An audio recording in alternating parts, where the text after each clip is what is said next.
It's halftime. Now, as you may already know, I make an effort to avoid sports references because my level of ignorance on the subject of sports, well, it usually complicates even the most straightforward metaphor. But halftime, I don't know, it kind of seems to belong to the world of pop culture where I arguably have more secure footing. And in fact, halftime is probably the only thing I know about the Super Bowl, and it occurs halfway through the big game. Please let that be right. This is probably as far as I should carry this analogy.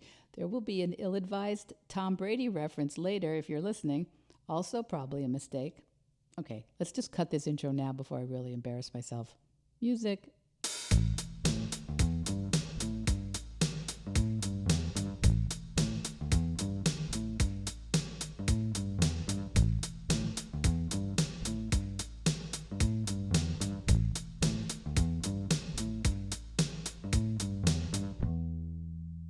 Hello, Vedge Heads, Veg Your Besties.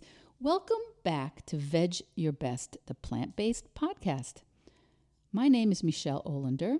I'm a certified life coach, a practicing vegan, and I'm here every week to encourage you to eat more plants and to set an impossible goal, whatever that is for you. And today we're on episode 44, and it's halftime. Yes, it's July 2021, Veg Your Besties, halftime. We are currently, if you're listening when the episode comes out, we are currently halfway through 2021. 6 months finished and 6 months still to come. This may come as a relief for some. To others of you, and you know who you are, it's a full-throated wake-up call, a reason to panic or judge oneself very harshly. Of course, it may be news of complete disinterest to some, and still others of you may use a different calendar or measuring units to determine what we call the date. And that's because each of us, all of us, every one of us, we have our own thoughts. We have personal thoughts. We have our cultural thoughts. And that's about everything, including June 30th, 2021, which is the day that I am recording this episode. And for those of you who look at the calendar and think that you aren't really where you had hoped to be by mid-year, I'm really talking to you. Maybe you had some resolutions at the beginning of the year which have fizzled out. And maybe you had hoped to be further along by now with your career, with weight loss, with eliminating animal products, your fitness goals, your education, savings and debt reduction, your reading list, home organization.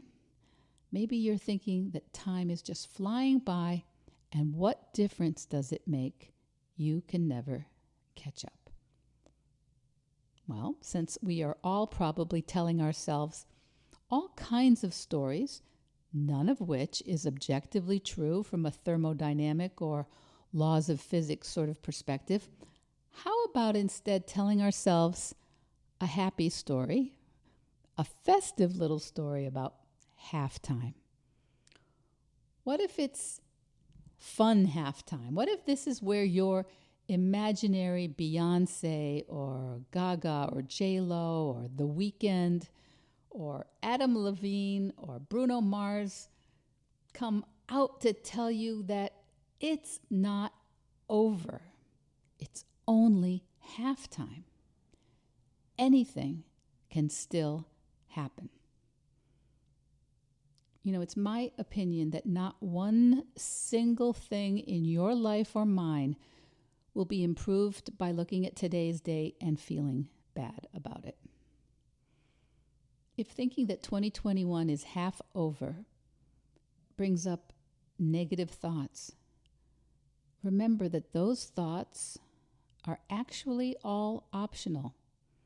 You probably accomplished quite a few things during these past 6 months that you never, ever, ever believed you could do. So take a bow. It's halftime. You're on. Anything can still happen. Now, a question that came in, and this happens a lot. I get no questions, and then I get the same or very, very similar questions from various people in kind of a flurry. So this is probably based on the time of year, summer holidays here in the Northern Hemisphere. So this question is, give or take a few details. Do I have advice for people on vacation who will be sharing a kitchen with non-vegans or with meat eaters? So the subtext of the question is what? It's that for vegans or vegetarians or plant-based eaters, sharing a fridge and a pantry and a cooking area is potentially going to be a problem, or has been a problem, or it's likely to be a problem zone. And in the case of the people who brought this question up in this past week, we have a variety of eaters. Some long-time vegetarians, a couple of newer plant-based eaters and vegans. And so the folks that are newer to limiting or eliminating the consumption of animal products, the newer ones are thinking they need to figure out this potentially difficult situation ahead of time. While the more veteran vegetarians have some evidence that they've collected from the past that this can be or is a difficult area to navigate with non-veg heads. So what happens? In good life coach form, my response to your question is a question, and that is, why would you think it would be hard? Now, it would be hard if your friends or loved ones were actively trying to hurt you, upset you, trick you into eating animal products, or destroy the plant-based foods you had brought along just to make for an unpleasant experience. But how likely is it that you are vacationing with people who have that agenda? And if you are vacationing with people who are actively committed to messing with you that way, that does not sound like a vacation to me. And I think you have a different issue than how to navigate sharing a kitchen with non-vegans. What is much more likely, I'm guessing, is that you are vacationing with people who like and or love you and who just may not understand what it is you are thinking or doing or eating or trying to accomplish. So I get that it might feel hard if you think that your vacation mates are trying to thwart you. But before you decide that people you love enough to go on vacation with are thwarting you or actively trying to, let's see if you might be thwarting yourself. Maybe a little bit. I had dinner with a very bright woman one day a couple years ago who just kept asking me what I eat.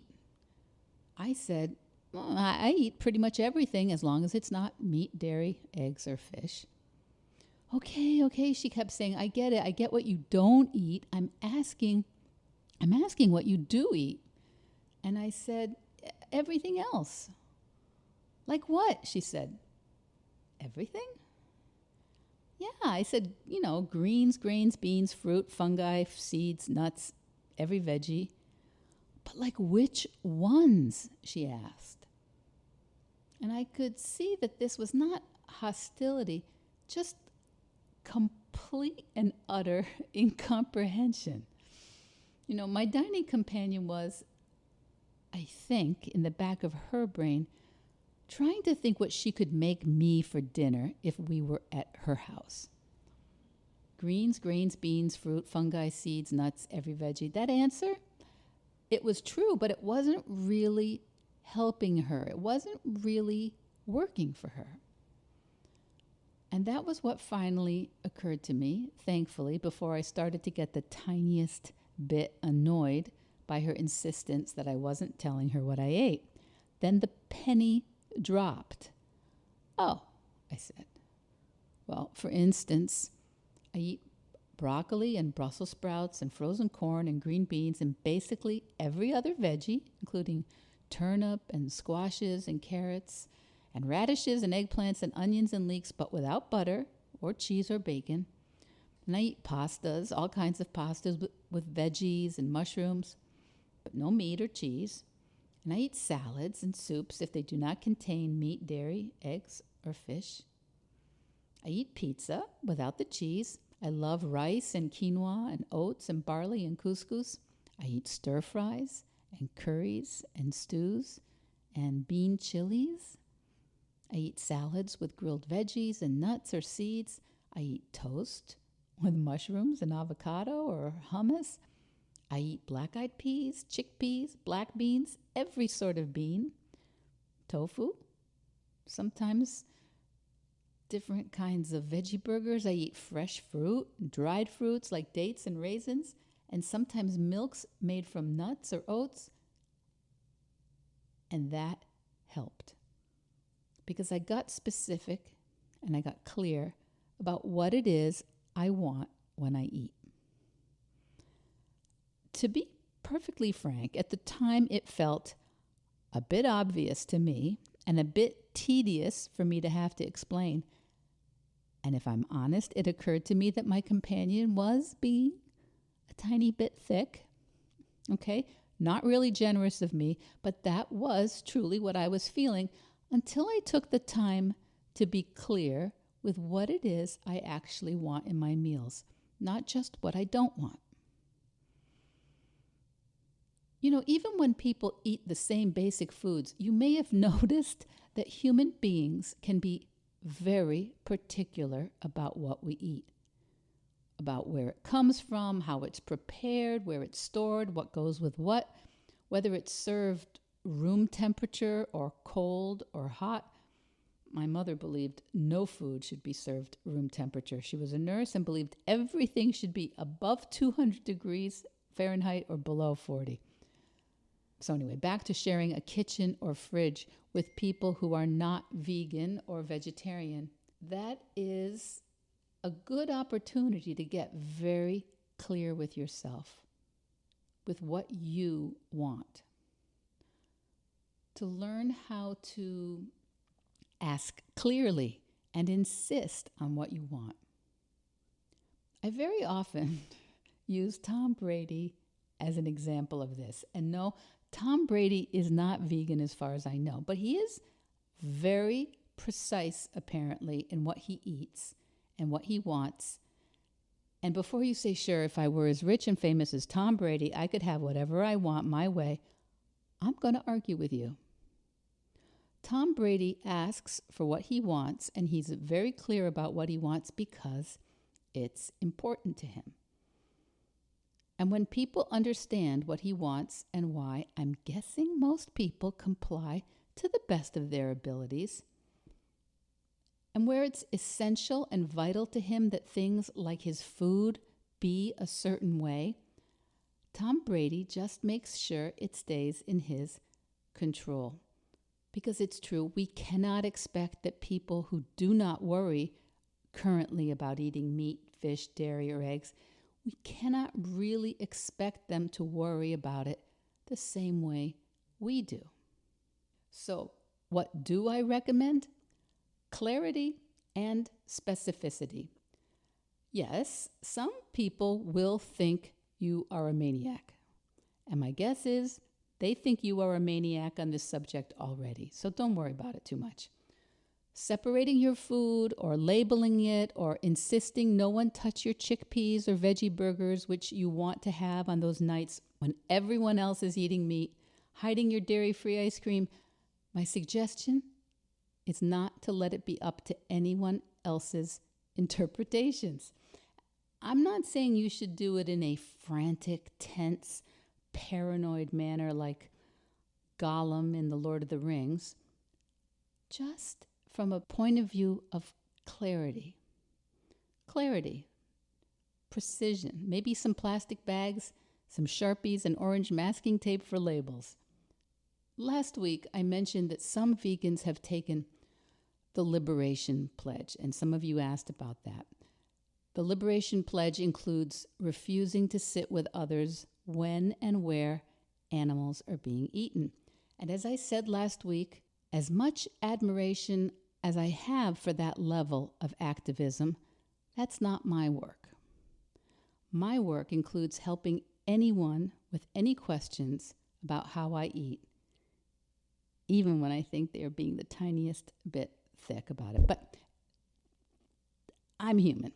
I would like to encourage any of you who will be vacationing with friends and family and sharing the cooking facilities to be very, very clear, not just with your companions on vacation, but first of all, most of all, with yourself. I encourage you to be very clear with what your expectations are and how you're going to help people understand those expectations.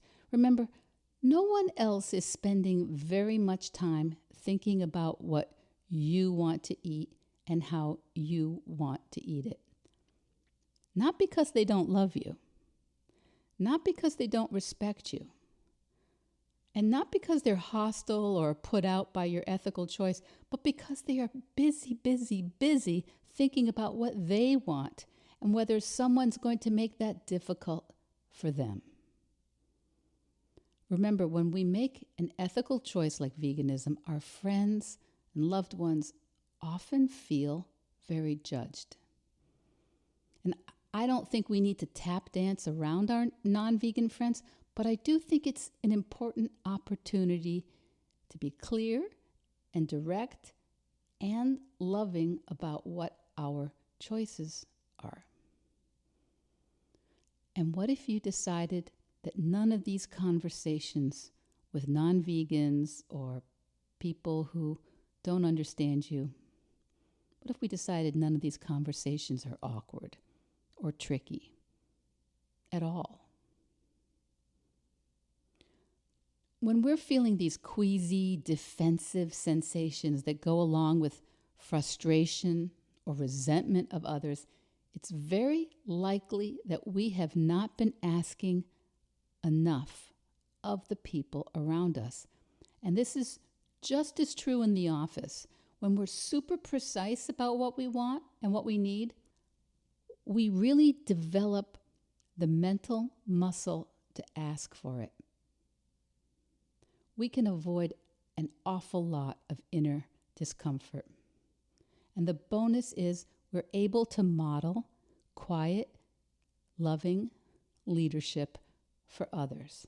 We're able to model clear, friendly communication that's built on self-respect and respect for others. So don't assume others are mind readers. Help them help you. Be specific. And don't water down your requests. Don't try and figure out what they're thinking or worried about. If you want to know what they're thinking, just ask them. And when people are sometimes thoughtless or not that helpful, avoid assuming that they are antagonists or a little thick. Consider that you still may just need to explain it a little more or a little differently. Now, of course, there's always the option of not vacationing with folks who don't get your vegan or plant-based lifestyle. But FYI, even other vegans sometimes are tricky to share a kitchen with. I've said it before, vegans are not perfect people. So it's halftime 2021, halftime, holidays, revving up here in North America, and you I'm telling you, you're not behind. You are right where you need to be. Consider holding on to the thought that the people you love are always helping you clarify your thoughts and clarify your message. And when you feel once in a while like, maybe they're acting a little thick, let that be an opportunity for you to see whether you're helping them help you. Help them help you. It's halftime. Get out there and ask for what you want. This is such a great exercise when we get out of our silos and help others understand what's important to us and share with them why it's important to us. Okay, well, quick update on my 90-day writing goal. Going pretty well. I have written quite a bit, and I have begun to develop a structure, an organization. And remember, my minimum baseline is every day I log in and open my Google Doc and write one sentence. Mostly fine. But yesterday, I didn't. Can you imagine? I was doing some writing and research, yes, but I never, ever opened the Google Doc and didn't write in the document itself. So honestly, what went wrong? How did I not notice until this morning? So what went wrong was that I downloaded and set up a free template that I got from Scribe Media, scribemedia.com. No affiliate, but scribemedia.com has a couple free templates, and one is for writing a nonfiction book. And I worked with that, and I did not open up the Google Doc that I had going. Classic issue, overcomplicating things. Now, I do want to keep using the Scribe Media nonfiction template, which you can get for free too from scribemedia.com. But I do not want to have two different things going on at the same time. So they are going to be merged. I only want one thing to work on. Are you like this? This happens to me all the time. Shiny object syndrome. Something cool and new and probably super valuable. It feels like it will totally help, but then my focus is out the window. So that's what happened to me this week, yesterday. And I will plan on telling you all the notable things that come up for me as I take on this 90-day goal to finish a book. And super good luck to those of you who let me know what you are working on. We'll share some of those updates from listeners as the summer goes on during the second half. And remember, if you would like to see how coaching can help you take on your next goal, you can always book a free session for yourself right into my calendar through my website. Or you can message me on Instagram or on Facebook or email me at info@micheleolander.com. Vedge Your Best podcast production, music, and editing by Charlie Weinshank. Thanks, Charlie. Before you go, it would mean so much to me and the Vedge Your Best team if you would hit subscribe, leave us a 5-star review, or share with someone you think might be interested. Something about algorithms, it helps bump us up a little in the rankings, and that's the best way to help others find the podcast and for us to find our audience. So, until next week, make it easy and veg your best.